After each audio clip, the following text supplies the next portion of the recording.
2000 ജനുവരി 1 ശനിയാണെങ്കിൽ 2006 ജനുവരി 1 ഏത് ദിവസം? എങ്ങനെയെന്ന് നോക്കാം. 2000 ജനുവരി 1 ശനിയാഴ്ചയാണ്.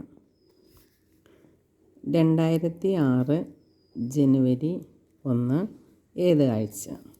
അതാണ് നമുക്ക് കണ്ടത്. അപ്പോൾ ഈ 2006 നിന്ന് 2000 കുറയ്ക്കുമ്പോൾ ഇവ തമ്മിലുള്ള വ്യത്യാസം 6. ഇനി ഇതിൻ്റെ ഇടയ്ക്ക് എത്ര ലീപ്പ് ഇയേഴ്സ് ഉണ്ടെന്ന് നോക്കുക. ലീപ്പ് ഇയർ എന്ന് പറഞ്ഞാൽ ഫെബ്രുവരി 29.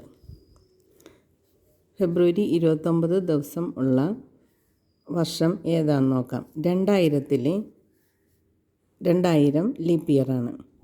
അത് കഴിഞ്ഞ് 4 വർഷം കൂടുമ്പോഴാണ് അടുത്ത ലീപ്പ് ഇയർ വന്നത്. അപ്പോൾ 2004 ലീപ്പ് ഇയറാണ്.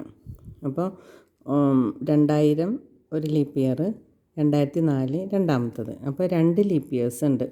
അപ്പോൾ ഈ 6ൻ്റെ കൂടെ 2 കൂട്ടുക. അപ്പോൾ 8 എന്ന് കിട്ടും. ഈ 8ന് ഒരാഴ്ച എന്ന് പറയുന്നത് 7 ദിവസമാണ്. അപ്പോൾ ഈ 8നെ 7 കൊണ്ട് ഹരിച്ചാൽ നമ്മൾക്ക് 1 ശിഷ്ടം കിട്ടും. ഈ 1 ഈ ശനിയുടെ കൂടെ കൂട്ടുക.